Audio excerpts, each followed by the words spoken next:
Bismillahirrahmanirrahim. Today's topic of discussion is histological difference between hyaline cartilage, elastic cartilage and fibrocartilage या fibrocartilage. उनके दरमियान हम difference को लिख लेते हैं इस तरह से।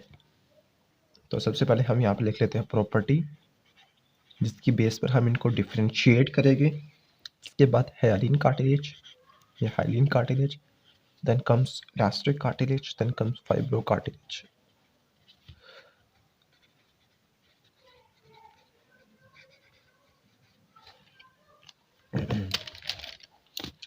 हम प्रॉपर्टी लिख लेते हैं।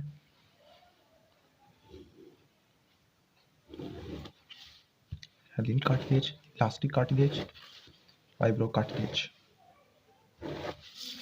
जो हाइलिन कार्टिलेज, इलास्टिक कार्टिलेज और फाइब्रोकार्टिलेज, इसमें पहला जो डिफरेंस होगा वो इनके पेरिकॉन्ड्रियम के बेस पे होगा। ओके, जो आउटर मोस्ट कवरिंग होती है, जो पेरिकॉन्ड्रियम होगी, पेरिकॉन्ड्रियम हाइलिन कार्टिलेज के अंदर और इलास्टिक कार्टिलेज के अंदर होती है, लेकिन फाइब्रोकार्टिलेज के अंदर नहीं होती। तो यहाँ पे लिख देते हैं प्रेजेंट, लेकिन फाइब्रोकार्टिलेज के अंदर कोई पेरिकॉन्ड्रियम नहीं होती। फाइबर्स कौन सी होती है इसके अंदर? हाइलिन कार्टिलेज के अंदर जो फाइबर्स होते हैं वो कोलेजन होते हैं बेसिकली या प्राइमरीली। इसके अंदर इलास्टिक फाइबर, नाम से लग रहा है, फाइब्रो में भी कोलेजन फाइबर।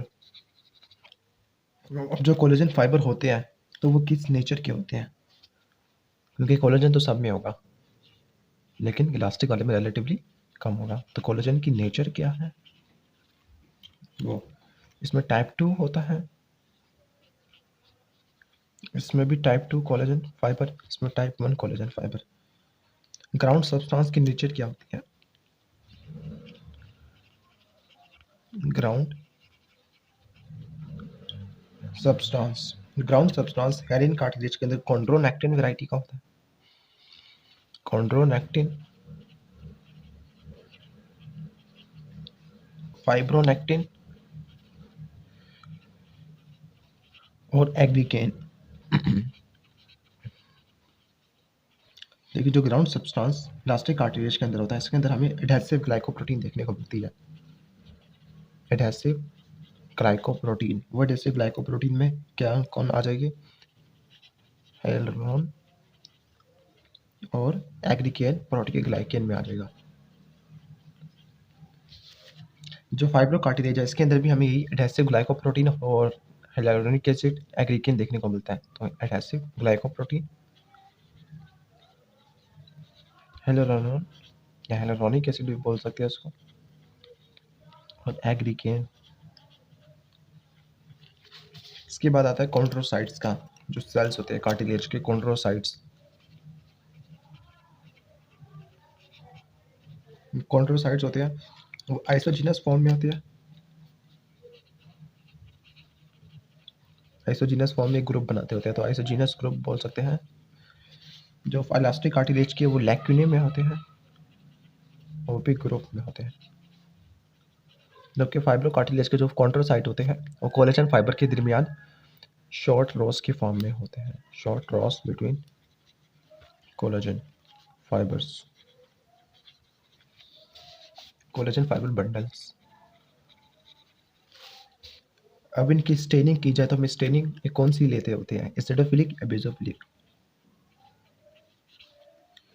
स्टेनिंग अगर दे तो ये बेसोफिलिक हो गए हाइलुरोनिक एसिड, जो इलास्टिक का है वो एसिडोफिलिक हो गई, जबकि फाइब्रो भी एसिडोफिलिक हो गई। इसका मतलब इसमें बेसिक सब्सटेंस रिलेटिवली ज़्यादा होगा। लास्ट जो पॉइंट बनता है डिफरेंस का, वो इनकी डिस्ट्रीब्यूशन का बनता है। तो मेरे ख्याल से ये नहीं बनता कि डिस्ट्रीब्यूशन हिस्टोलॉजी के अतबार से ठीक हो।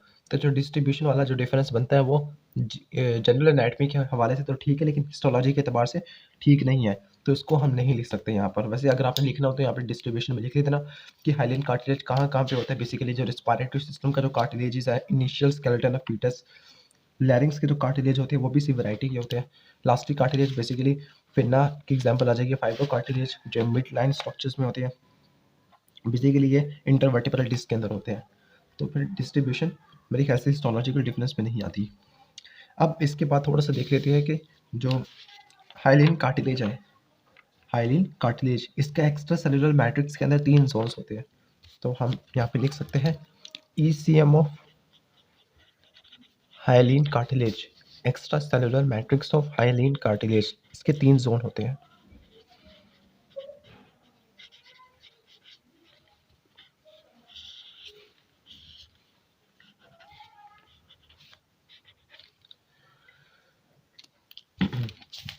पहले जोन को बोलते हैं पेरिसेलुलर, दूसरा टेरिटोरियल, तीसरा इंटर टेरिटोरियल। तो यहाँ पे लिख देते हैं पेरिसेलुलर, टेरिटोरियल, इंटर टेरिटोरियल।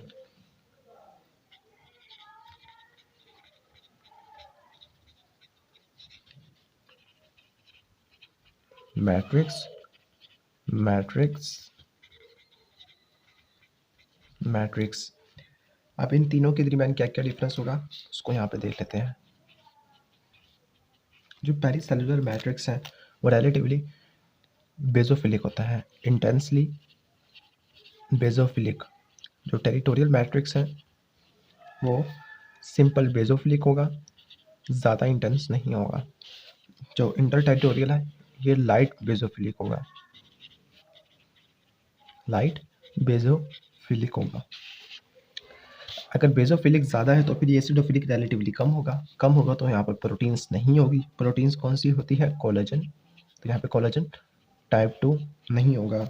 यहाँ पर जो कोलेजन होगा वो रिलेटिवली स्मॉल नंबर का होगा, तो small number collagen of collagen type 2। और इसमें कोलेजन टाइप 2 और कोलेजन टाइप 11 रिलेटिवली बहुत ज़्यादा होते हैं। ये एसिडोफिलिक वैरायटी है, ऊपर बेजोफिलिक थी।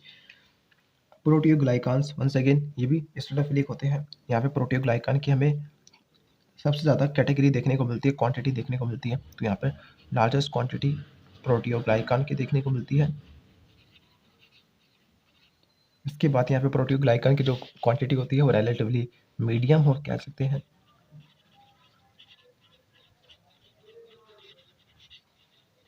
और तीसरा जो प्रोटियोग्लाइकान की सबसे स्मॉलेस्ट क्वांटिटी है वो हमें यहाँ पे देखने को मिलती है। तो आप एक बात देख सकते हैं कि जो कोलेजन और प्रोटियोग्लाइकन आपस में एक दूसरे के रेसिप्रोकल है। अगर कोलेजन कम होता है तो प्रोटियोग्लाइकन ज़्यादा होते हैं, अगर कोलेजन मीडियम है तो फिर प्रोटियोग्लाइकन भी मीडियम है। अगर कोलेजन सबसे ज़्यादा होता है तो प्रोटियोग्लाइकन की क्वांटिटी सबसे कम हो जाती है। तो ये आपस में रेसिप्रोकल हम इसको कह सकते हैं। तो ये थी बेसिकली वीडियो। अब एक क्वेश्चन आता है पास पेपर में कि जो आर्टिकुलर कार्टिलेज है, ऐसे कार्टिलेज जो जॉइंट सरफेसेस पे यानी आर्टिकुलेटिंग सरफेसेस के ऊपर होगा तो उसको बोले कि आर्टिकुलर कार्टिलेज, वहाँ पे रीजनरेशन क्यों नहीं हो सकती? तो सवाल पास पेपर में ज़्यादातर ये आता है कि why regeneration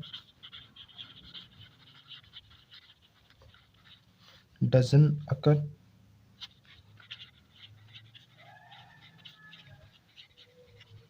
in articular cartilage, articular cartilage में रीजनरेशन क्यों नहीं होती?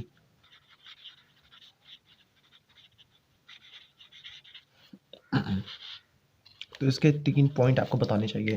पहला ये है कि जो आर्टिकुलर कार्टिलेज है ये रिलेटिवली एवास्कुलर होता है, ए न्यूरल होता है और ए लिम्फेटिक होता है। क्यों ऐसा होता है मैं इसका रीज़न बताऊंगा आपको। दूसरा, इसका मेटाबॉलिक रेट काफ़ी ज़्यादा कम होता है क्योंकि न्यूट्रिएंट सपोर्ट भी नहीं होती। तीसरा और जो मोस्ट इंपॉर्टेंट पॉइंट वो ये है कि आर्टिकुलर कार्टिलेज के अंदर पेरिकॉन्ट्रियम नहीं होता। पेरिकॉन्ट्रियम नहीं होगा तो फिर ब्लड वेसल्स भी नहीं होगी, लिम्फ वेसल्स भी नहीं होगी, नर्व सप्लाई भी नहीं होगी, इसके साथ साथ प्रोजेनिटर सेल्स भी नहीं होंगे। मतलब पेरिकॉन्ट्रियम, जब पेरिकॉन्ट्रियम नहीं होगा तो फिर प्रोजेनिटर सेल्स नहीं होगी। प्रोजेनिटर सेल्स ऐसे सेल्स हैं जो स्टेम सेल्स का काम करते हैं, जो डिवाइड करके दूसरे सेल्स की नंबर को रिप्लेस कर सकते हैं। तो यहाँ पे पेरिकॉन्ड्रियम नहीं है तो फिर no progenitor cells, progenitor cells भी नहीं होंगे और ना ही ब्लड वेसल्स होगी, ना ही लिम्फ वेसल्स होगी। तो हम यहाँ पे कह सकते हैं नो न्यूरोवास्कुलेचर, जिसकी वजह से आर्टिकुलर कार्टिलेज की रीजनरेशन ना होने के बराबर देखने को मिलती है। तो ये थी आज की वीडियो। तो अगर पसंद आई तो इसको लाइक कीजिएगा और चैनल को सब्सक्राइब करना मत भूलिएगा। Thanks for watching this video.